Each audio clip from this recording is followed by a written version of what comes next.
যদিও মামলা খুব কম হচ্ছে, এটা কিন্তু আমি প্রথমেই বলছি, মামলা খুব কম হচ্ছে। চুনুপুটি ধরা হচ্ছে, রাঘব বোয়ালদেরকে দুই একজন ধরা হচ্ছে। বিশেষ করে আপাতত যদি আপনি দেখেন তাহলে তো বলতে পারবো না যে ধরা হচ্ছে না, ধরা হচ্ছে। কিন্তু এই সংখ্যাটা কত? যেখানে আমার 100 রাঘব বোয়াল যদি থাকে, তার মধ্যে আপনি যদি 5 জন ধরেন, এটাকে কিন্তু আমরা সাকসেসফুলি বলতে পারবো না যে এটা যথার্থ হয়েছে। এখানে যদি আপনি 100 জনের মধ্যে 60 জনকে ধরেন, তাহলে আমরা বলতে পারবো যে সাকসেসফুলি এটা হচ্ছে। অর্থাৎ এই জায়গায় যে দুর্বলতা, সেটি হলো দুদকের সক্ষমতা। ধরেন আজকে একজন কর্মকর্তাকে, আমি জানি না চেয়ারম্যান সাহেব বলতে পারবেন, নিশ্চয়ই একজন কর্মকর্তার উপরে 50-100 মামলার তদন্ত দায়িত্ব দেওয়া আছে, আমার যেটা ধারণা, কারণ আমরা তো সংখ্যাটা দিয়ে বিবেচনা করি। ইতিমধ্যে যত মামলা হয়েছে, একটা মামলা দুর্নীতিবাজরা, আপনারা যে মিডিয়ায় তথ্যগুলো দেন, অমুক জায়গায় বাড়ি আছে, অমুক জায়গায় ব্যাংক অ্যাকাউন্ট আছে, মালয়েশিয়ায় টাকা পাঠিয়েছে, এইগুলোর উপরে ভিত্তি করে কিন্তু আর দুদক তদন্ত রিপোর্ট দিতে পারে না। তাকে কোর্টে দিতে গেলে মালয়েশিয়ায় কোন বাড়িটা তার আছে, ব্যাংকে কোন কত টাকা আছে, এই সব তথ্যগুলো তাকে দিতে হয়।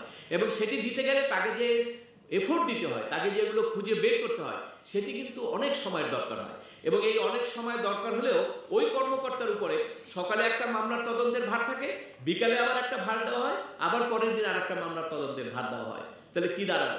অর্থাৎ উনি ভারে ভারে নুজ্জ হয়ে যাচ্ছে। ওনার যে সক্ষমতা, ওনার যে এফিসিয়েন্সি বা এফোর্ট, যেটা আমরা প্রত্যাশা করি, সেটা কিন্তু আমরা পাচ্ছি না।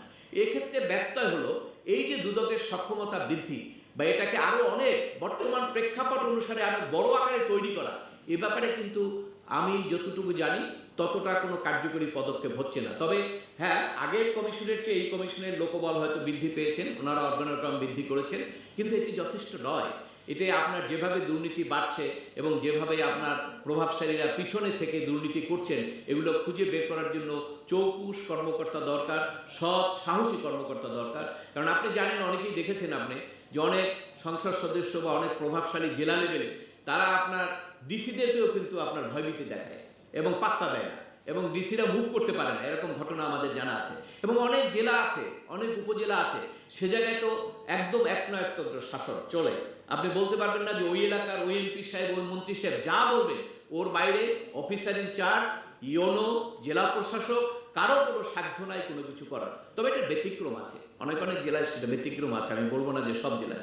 এই যে প্রেক্ষাপট, এই যে অবস্থা তৈরি হয়েছে সারা বাংলাদেশে, তার মধ্য দিয়ে আপনি দুদক, যার কোনো বেসিক্যালি কোনো হাতিয়ার নাই, মানে অস্ত্র নাই, এবং সেক্ষেত্রে তার কোনো তেমন ক্ষমতাও নাই।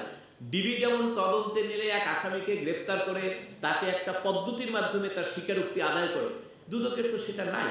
অতএব দুদক কাগজপত্রের উপরে আমি যা বলবো ওইটার উপরে বেস করবে, এবং যদি ওনারা গোপনে কিছু কাগজপত্র পায়, ওই কাগজপত্র হাতিয়ে দিয়ে ওনারা মামলাটা কোর্টে দিবে।